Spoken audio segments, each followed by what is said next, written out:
Good morning students. This is your Hindi class and part 2 for chapter 11.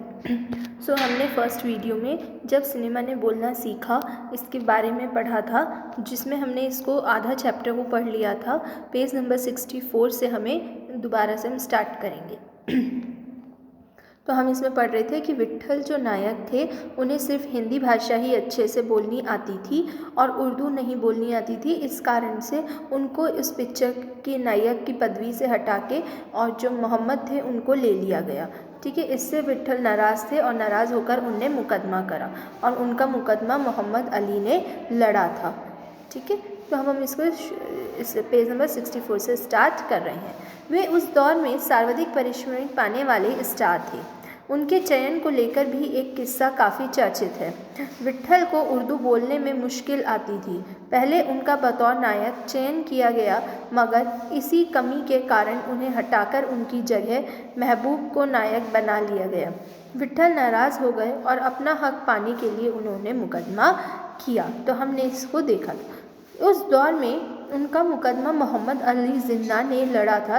तब के मशहूर वकील हुआ करते थे, यानी कि उस समय के मशहूर वकील मोहम्मद जिन्ना अली ने विट्ठल का मुकदमा लड़ा था। विट्ठल मुकदमा जीते और भारत की पहली बोलती फिल्म के नायक बने।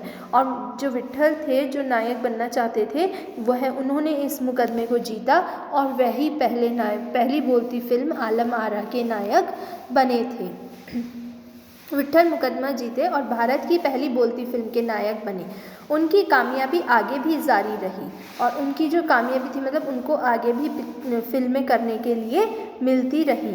मराठी और हिंदी फिल्मों में वे लंबे समय तक नायक और स्टंटमैन के रूप में सक्रिय रहे और बहुत लंबे समय तक, जब तक वो काम कर सकते थे, उनने फिल्मों में काम करा और काम ही नहीं करा बल्कि वो स्टंटमैन के रूप में जाने करते थे, मतलब कि वो टास्क करते थे।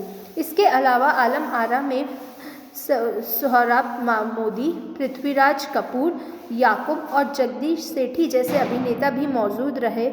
आगे चलकर जो फिल्म उद्योग के प्रमुख स्तंभ बने, यानी कि ये कुछ लोग थे जैसे कि सौरभ मोदी, पृथ्वीराज कपूर, याकूब, जगदीश सेठी, इन लोगों ने आगे जाके स्तंभ बने, यानी कि इन लोगों ने आगे जाके जो फिल्म इंडस्ट्री थी, जो फिल्म ये था, इनको बहुत ज़्यादा सपोर्ट करा और ये इसके लिए स्तंभ की तरह रहे, मतलब हमेशा इनने कुछ ना कुछ फिल्म इंडस्ट्री के लिए करते रहे। यह फिल्म 14 मार्च 1931 को मुंबई के मैजिस्ट्रेट सिनेमा में प्रदर्शित हुई और यह सबसे पहले मुंबई का जो मैजिस्ट्रेट सिनेमा था वहाँ पे आई थी।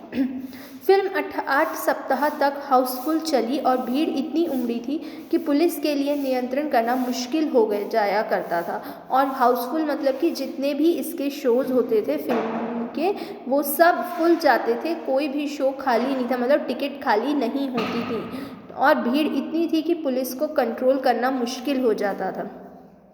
समीक्षकों ने इस भड़कीली फैंटेसी फिल्म करार दिया था और इसी कारण से जो समीक्षक थे, जो देखने वाले थे और जो इसकी समीक्षा करने वाले, यानी कि इसको जांचने करने वाले थे, उन लोगों ने इसको भड़कीली फैंटेसी का नाम दिया और इतनी ज़्यादा फेमस हुई थी क्योंकि ये पहली बोलती फिल्म थी। तो ये एक लोगों के लिए एक तरीके से अदृश्य चीज़ थी जो उनने कभी इससे पहले नहीं देखी थी, मगर दर्शकों के लिए यह फिल्म एक अनोखा अनुभव थी।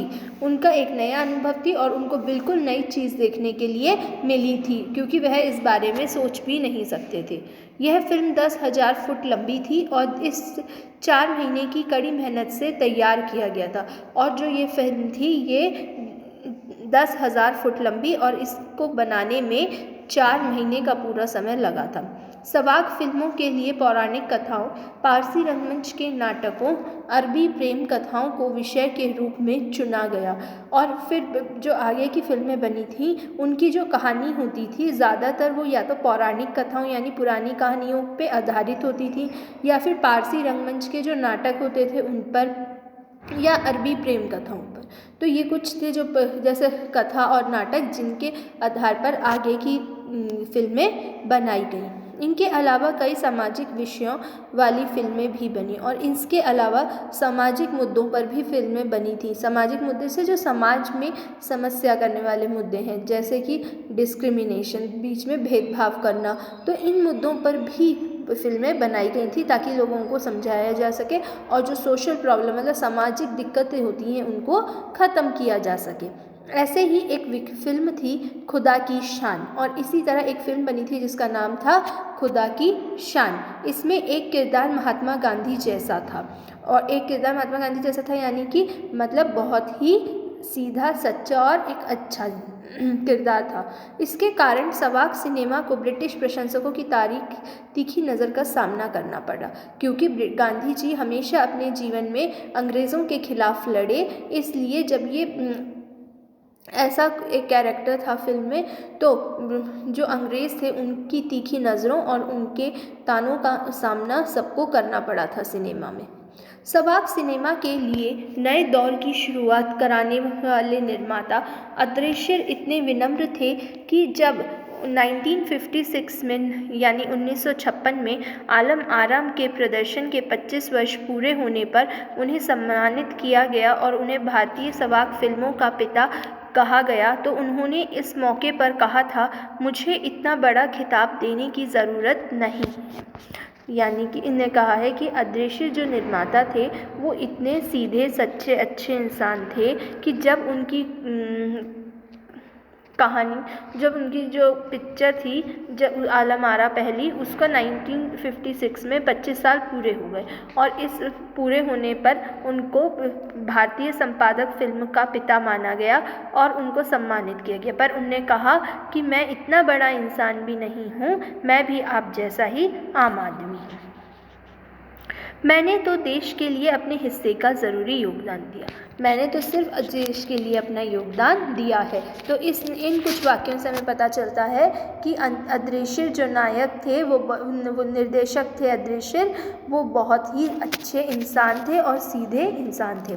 जब पहली बार सिनेमा ने बोलना सीख लिया, सिनेमा में काम करने के लिए पढ़े लिखे अभिनेता अभिनेत्रियों की ज़रूरत भी शुरू हुई, क्योंकि अब संवाद भी बोलने थे, सिर्फ अभिनय से काम नहीं चलने वाला था।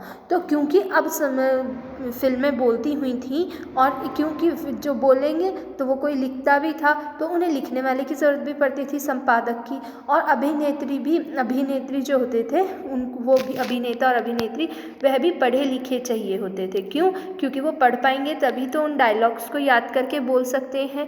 तो इसलिए जब सिनेमा ने बोलना सीखा यानी बोलने वाली पिक्चरें बनने लगी, तो उन लोगों को पढ़े लिखे अभिनेत्री की ज़रूरत पड़ने लगी। मूक फिल्मों के दौर में पहलवान जैसे शरीर वाले, स्टंट करने वाले और उछल कूद करने वाले अभिनेता से काम चल जाया करता था। और जब मूक फिल्में होती थी, मतलब जिनमें बोलना नहीं होता था, उनमें अनपढ़ अभिनेत्री, मतलब जो पढ़े लिखे नहीं होते थे लेकिन शरीर से मजबूत पहलवान जैसे होते थे या स्टंट कर लेते थे या उछल कूद के काम कर लेते थे, उनको ले लिया जाता था। लेकिन क्योंकि अब ये बोलने वाली फिल्में थी, इसमें इनको बोलने वाले चाहिए, तो इनको पूरा पढ़ा लिखा अभिनेत्री लेना था। इसलिए आलम आरा के बाद आरंभिक सवाक दौर की फिल्मों में कई गायक अभिनेत्री बड़े पर्दे पर नज़र आने लगे, और इसलिए अब जो गायक गायिका आते थे वह पढ़े लिखे होते थे और वह बड़े पर्दे पर नज़र आने लगे। हिंदी उर्दू भाषाओं का महत्व बढ़ा, और जो हिंदी उर्दू भाषाओं थी दोनों का ही महत्व बढ़ गया।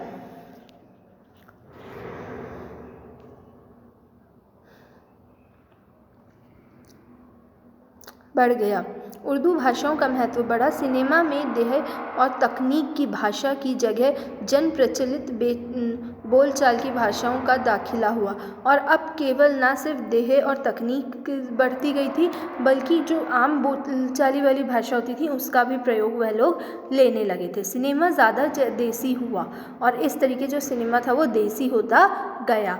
एक तरह की नई आज़ादी थी जिसमें आगे चलकर हमारे दैनिक और सार्वजनिक जीवन का प्रतिबिंब फिल्मों में बेहतर होकर उभरने लगा, और ये फिल्मों के लिए बिल्कुल एक नया समय था, नया दौर था, जब तकनीक बदली, भाषा भी बदलने लगी, उसके साथ साथ और जो सिनेमा था वो देसी होने लगा था। और सिनेमा में ऐसी चीज़ें थी जो सार्वधिक हमारे दैनिक जीवन में, सार्वजनिक जीवन में हुआ करती थी, मतलब सार्वजनिक जीवन को दिखाया जाता था। अभिनेताओं अभिनेत्रियों की लोकप्रियता का असर उस दौर के दर्शकों पर भी खूब पड़ रहा था। और जो अभिनेता और अभिनेत्री थे उस समय के लोगों पे उनका असर बहुत आता था, जैसे फैशन में, उनकी बोली का, तो लोग जो होते थे इस चीज़ से बहुत प्रभावित हुआ करते थे। माधुरी नाम की फिल्म में नायिका सुलोचना की हेयर स्टाइल उस दौर में औरतों का लोकप्रियता थी। और माधुरी फिल्म में जो नायिका सुलोचना थी उनका जो हेयर स्टाइल था वो उस समय बहुत लोकप्रिय हुआ, मतलब बहुत पसंद किया गया। और हर औरतें जो होती थी उस समय का उस स्टाइल को करवाना पसंद करती थी। औरतें अपनी केश सज्जा उसी तरह करती थी, मतलब केश सज्जा यानी अपने बालों को बिल्कुल उसी तरह सजाती थी और कटवाती थी। अदृश्य ईरानी की फिल्मों में भारतीय के अलावा ईरानी कलाकारों ने भी अभिनय किया। और इसके सिवा अदृश्य ईरानी की फिल्में जो थी भारतीय के अलावा ईरानी कलाकार, ईरान एक कंट्री है, वहाँ के लोगों ने भी काम किया। स्वयं आलम आरा भारत के अलावा श्रीलंका, बर्मा और पश्चिम एशिया में पसंद की गई। आलम आरा जो फिल्म थी वो ना सिर्फ भारत में बल्कि विदेशों में जैसे कि श्रीलंका, बर्मा और पश्चिम एशिया में पसंद की गई। भारतीय सिनेमा के जनक फाल्के को सवाक सिनेमा के जनक अदृश्य ईरानी की उपलब्धि की अपनाना ही था, क्योंकि वह सिनेमा का एक नया युग शुरू हुआ। और इस तरीके से जो भारतीय सिनेमा के फाल्के को सवाक सिनेमा के जनक अदृश्य ईरानी की उपलब्धि को अपनाना था। और इस जो उनकी मतलब सवाक फिल्मों का जो नया दौर शुरू हुआ था, मतलब बोलने वाली फिल्मों का तरीका सबने अपना लिया था, क्योंकि वहाँ से सिनेमा का एक नया दौर शुरू हो गया था। तो सिनेमा ने बोलना सीखा, इसके लेखक कौन है? प्रदीप तिवारी। यह कहानी इनने लिखी है। इसी के साथ हमारे यहाँ पे ये चैप्टर कंप्लीट हो।